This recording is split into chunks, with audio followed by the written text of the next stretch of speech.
बिस्मिल्लाहिर्रहमानिर्रहीम। अस्सलाम वालेकुम डियर स्टूडेंट्स, उम्मीद है कि सब ठीक होंगे।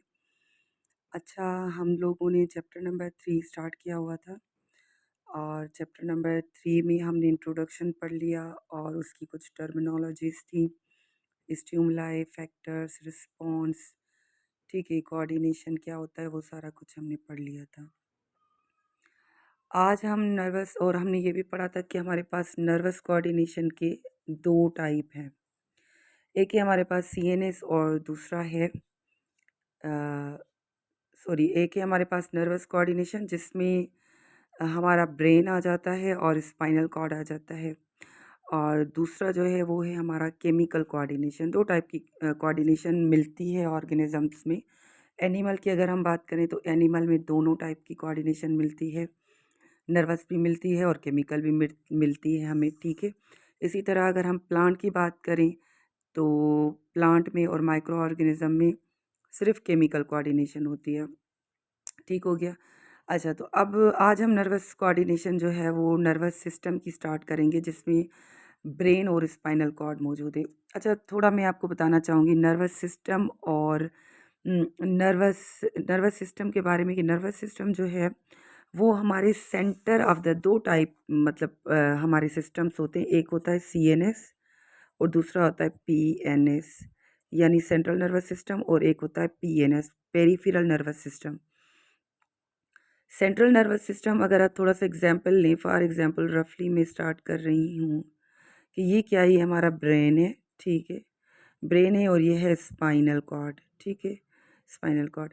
अच्छा, ये क्या है, हमारी सेंटर ऑफ द बॉडी में है, ये क्या है, सेंटर ऑफ द बॉडी में, जिसकी वजह से हम इसको सीएनएस कहते हैं, सेंट्रल नर्वस सिस्टम। और पेरिफेरल किसे कहेंगे, जो सेंटर नर्वस सिस्टम से अराइज हो, ठीक हो गया। यानी पेरीफेरी, पेरीफेरी कहते हैं दायरे को, हमारे इर्द गिर्द का हिस्सा, यानी सेंट्रल नर्वस सिस्टम से जो सिस्टम अराइज हो, निकले, उसको हम कहते हैं पेरीफेरल नर्वस सिस्टम। तो इन दोनों में फ़र्क आप लोगों को आना चाहिए, मैंने बता दिया, ठीक है। अब हम आ जाते हैं सीएनएस पे। तो सीएनएस में हमने पढ़ा कि दो ऑर्गन्स हम पढ़ेंगे, एक हम पढ़ेंगे ब्रेन और दूसरा हम पढ़ेंगे स्पाइनल कॉर्ड। तो सबसे पहले हम ब्रेन को देख लेते हैं, ठीक है।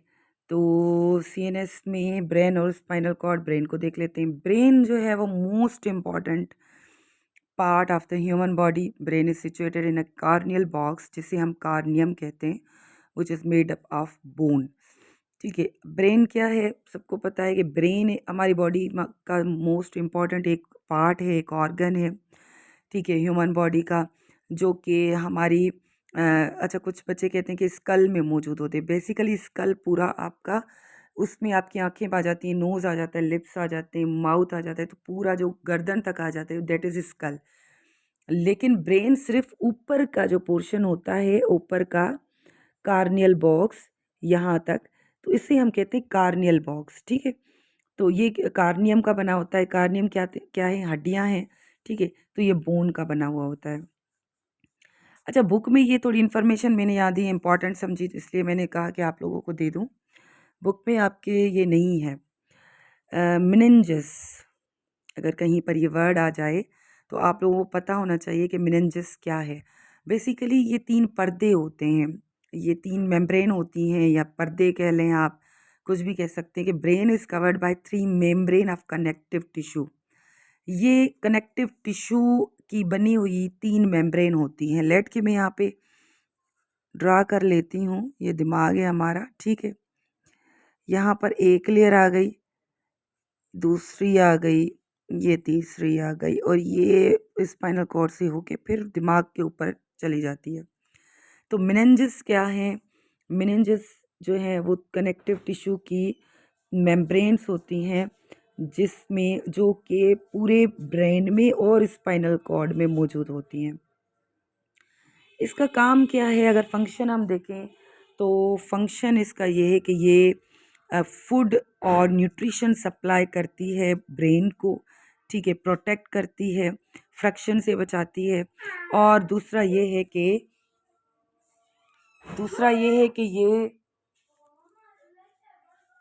ये है ये जो लेयर्स हैं, ये जो इनके बीच में एक फ्लूइड मौजूद होता है, जिसे हम कहते हैं सेरिब्रल स्पाइनल फ्लूइड, ठीक है।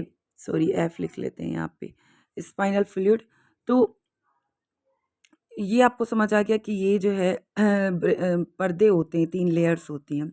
अच्छा, मेनिंजाइटिस, मैंने आपको पहले भी कहा था कि जिस भी बीमारी में TIS लास्ट में है उसका मतलब क्या होता है, इन्फ्लेमेशन।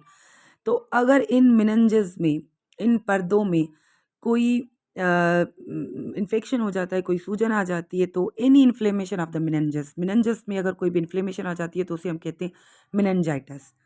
ठीक है, ये चीज़ें आपको क्लियर होनी चाहिए। अच्छा, नॉर्मल जो है एडल्ट मेल का ह्यूमन ब्रेन का जो वेट होता है वो 1400 ग्राम होता है, जबकि फ़ीमेल का जो है वो 1250 ग्राम होता है। अच्छा, यहाँ पे जो है वो लड़के खुश ना हों कि मेल में जो है वो ब्रेन का वेट ज़्यादा होता है, तो इसलिए मेन जो हैं या लड़के जो हैं वो ज़्यादा इंटेलिजेंट हैं। वेट का बेसिकली कोई ताल्लुक नहीं है इंटेलिजेंस से, ठीक है? तो वेट का जो है कोई ताल्लुक नहीं है, वो आगे जाके मैं आपको समझाती हूँ कि किस तरह से है। अच्छा, brain has ventricles in which cerebral spinal fluid move in the brain and spinal cord. मैंने आपको वहाँ पे बता दिया था कि ब्रेन के जो मेम्ब्रेन्स हैं वहाँ पे से स्पाइनल सेरिब्रल फ्लूइड जो है वो मौजूद होता है। अब हम मोस्ट इम्पॉर्टेंट टॉपिक की तरफ आ जाते हैं, जो है पार्ट्स ऑफ ब्रेन। अच्छा, मोस्टली बच्चे कंफ्यूज होते हैं कि सेरिब्रम क्या है, सेरिब्रम क्या है। मैंने यहाँ पे थोड़ा सा चार्ट की शक्ल में बना लिया है ताकि आप लोगों को याद करना इजी रहे। सबसे पहले तो आप ये याद कर लें कि ब्रेन के जो हैं वो 3 पार्ट हैं। कितने हैं? 3। एक है हमारे पास फोर ब्रेन, दूसरा है हमारे पास मिड ब्रेन और तीसरा है हमारे पास हाइंड ब्रेन। स्टूडेंट्स, ये आप याद कर लें, ये आपको इंटर फर्स्ट ईयर बल्कि आगे भी अगर आप साइंस का सब्जेक्ट लेते हैं तो ब्रेन का ये आपको बहुत ही काम आने वाला है। इसको आप अच्छे से याद कर लें कि ब्रेन के जो है मोस्टली तीन जो है वो पार्ट होते हैं, जो कि फोर ब्रेन, मिड ब्रेन और हाइंड ब्रेन होते हैं, ठीक है। अच्छा, अब फोर ब्रेन जो है उसके मज़ीद 3 जो हैं वो टाइप हैं। एक है थैलेमस, दूसरा है सेरिब्रम और ये हमारे पास हाइपोथैलेमस, जिसको हम डायनसेफ्लान भी कहते हैं, ठीक है, डायनसेफ्लान भी इसे कहते हैं। मिड ब्रेन का कोई भी पार्ट नहीं है, जबकि हाइंड ब्रेन के फिर 3 पार्ट हैं, जिसमें हमारे पास सेरिब्लम आ जाता है, पोन्स आ जाता है और मेडुला ऑब्लेंगेटा आ जाता है। तो इस चार्ट को आपने ज़रूर याद कर लेना है। ये पार्ट मोस्टली ये वेरी इंपॉर्टेंट क्वेश्चंस हैं, ये आते हैं। मैं एन भी लिख लेती हूँ यहाँ पे, ठीक है। तो ये जो है मोस्टली पार्ट पूछ लेते हैं। अच्छा, अब आ जाता है कि मोस्टली जो रिपीटेड क्वेश्चन होता है वो होता है कि भाई लार्जेस्ट पार्ट जो है, लार्जेस्ट पार्ट कौन सा है ब्रेन का। अब हम क्या लिखें? मोस्टली बच्चे सेरिब्रम लिख लेते हैं, फोर ब्रेन लिख लेते हैं। अगर पूछे कि लार्जेस्ट पार्ट ब्रेन का कौन सा है तो आप क्या कहेंगे? Fore brain. ब्रेन का लार्जेस्ट पार्ट कौन सा है? Fore brain. और फोर ब्रेन का लार्जेस्ट पार्ट कौन सा है? सेरिब्रम। अब यहाँ पे आपने स्पेलिंग याद कर लेनी है। ये है सेरिब्रम जो कि पार्ट है फोर ब्रेन का, यहाँ पे है सेरिब्लम जो कि पार्ट है हाइंड ब्रेन का। ये चीज़ें आपने कंफर्म कर लेनी है, ठीक है, याद कर लेनी है।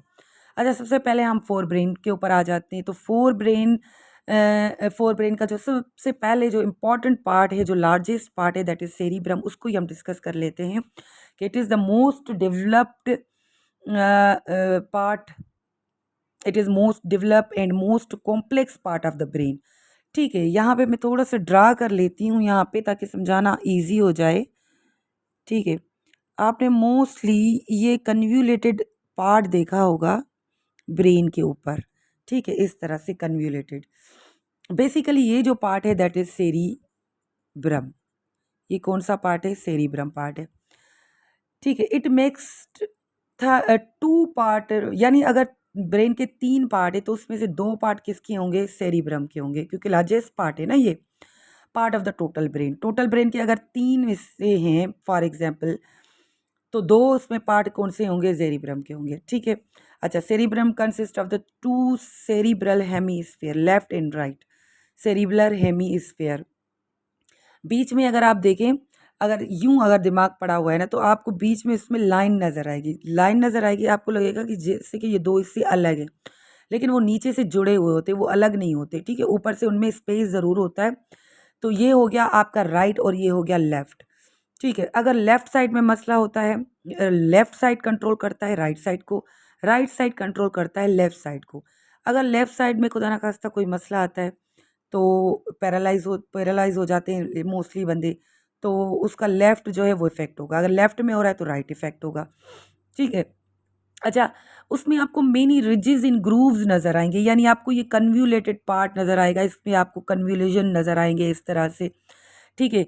जिसको found on the dorsal surface of the cerebral hemispheres, यानी ऊपर जो हेमिस्फीयर का हिस्सा है, डोर्सल साइड है, उसमें आपको ये जो ग्रूव्स एंड रिजेस नज़र आएँगे। The outer part of brain is grey matter. आपने देखा होगा ग्रे कलर का मैटर होता है, इसमें दो मैटर होते हैं, ऊपर का जो होता है दैट इज ग्रे मैटर और अंदर का जो होता है वाइट मैटर, इसको हम कहते हैं। अच्छा, ग्रे क्यों कहते हैं और वाइट क्यों कहते हैं? क्योंकि इसके जो इंटर न्यूरॉन्स होते हैं बेसिकली उनमें एक्सॉन्स में माइलिन शीट नहीं होती, नॉन माइलिनेट होते हैं। क्यों? माइलिन शीट क्या है? बेसिकली एक चर्बी की लेयर होती है, ये एक शीट बनी हुई होती है, चर्बी की लेयर होती है, एक्सॉन्स के ऊपर लगी हुई होती है, लेकिन इन न्यूरॉन्स में नहीं होती, जिसकी वजह से चर्बी का कलर कौन सा होता है? वाइट होता है, लेकिन इसमें एक्सॉन्स में माइलिनेट शीट नहीं होती, जिसकी वजह से वो ग्रे नज़र आता है, ठीक है। इनर पोर्शन अगर अंदर सेरिब्रम का पोर्शन देखें तो वो हमें वाइट नज़र आता है, तो उसमें क्या होता है? माइलिनेटेड एक्सॉन्स मौजूद होते हैं, यानी माइलिनेटेड शीट मौजूद होती है, यानी उसमें ये फेट की लेयर, चर्बी की लेयर होती है, जिसकी वजह से वो हमें वाइट हिस्सा नज़र आ रहा होता है। अच्छा, अब फंक्शन भी हम थोड़ा इसको डिस्कस कर लेते हैं सेरिब्रम फंक्शन का। तो बेटा इसके बहुत मोस्ट इम्पॉर्टेंट फंक्शन है, intelligence, knowledge, abstract reason, creative idea आप कितनी कर सकते हैं, मेमोरी आपकी कितनी है, याद देखें कुछ बच्चे बहुत ज़्यादा याद कर लेते हैं, कुछ कम उनकी पावर होती है। Taste, writing, pain, touch, pressure, language, hearing, smell, कितना आप अच्छा लैंग्वेज बोलते हैं, कितना अच्छा आप सुन सकते हैं, कितना अच्छा आप जो है वो राइटिंग कर सकते हैं, कुछ जो है वो राइट कर लेते हैं, शायरी करते हैं, ठीक है? तो कितनी आप में क्रिएटिव आइडियाज़ हैं, ठीक है? तो ये सारे जो हैं वो सेरिब्रम के हैं। और मैं आपको एक बात बता दूँ कि ये जो फ़ोल्ड्स हैं ये आप जो है अपने दिमाग में क्रिएट भी कर सकते हैं। किस तरह क्रिएट कर सकते हैं? कि आप बहुत ज़्यादा जो है वो स्टडी करें, ध्यान दें इन सब चीज़ों में। ठीक है, आप कितनी नॉलेज है, एब्स्ट्रैक्ट आप कितना जो है वो उस निचोड़ निकाल सकते हैं किसी चीज़ से, आप रीजनिंग कितनी अच्छी दे सकते हैं, कितनी आप क्रिएटिव आइडिया क्रिएट कर सकते हैं, मेमोरी आप कितनी देर तक याद कर सकते हैं, ये सारा सेरिब्रम के जो है हिस्से में आता है। तो अगर आप दिमाग पे जोर डालेंगे, दिमाग को ज़्यादा यूज़ करेंगे, ठीक है, तो आपकी जो ब्रेन पे प्रेशर पड़ेगा, जब प्रेशर पड़ेगा तो उसमें ये फोल्ड्स बनना शुरू हो जाते हैं, यानी आप खुद अपने आप को जो है वो इंटेलिजेंट बना सकते हैं। ठीक हो गया? तो देखिए इन फ़ोल्ड्स में हर जगह से आप नॉलेज जो है वो स्टोर कर सकते हैं, याददाश्त स्टोर कर सकते हैं। इसी जगह पे अगर ये सीधा है तो यहाँ पर तो सिर्फ़ इस जगह से हो सकती है, लेकिन यहाँ पे यानी ये ब्रेन का सरफेस एरिया, सेरिब्रम का सरफेस एरिया बढ़ा रहा है। ठीक है स्टूडेंट्स, आई होप कि आपको कुछ समझ आ गया होगा। थैंक यू, अल्लाह हाफ़िज़।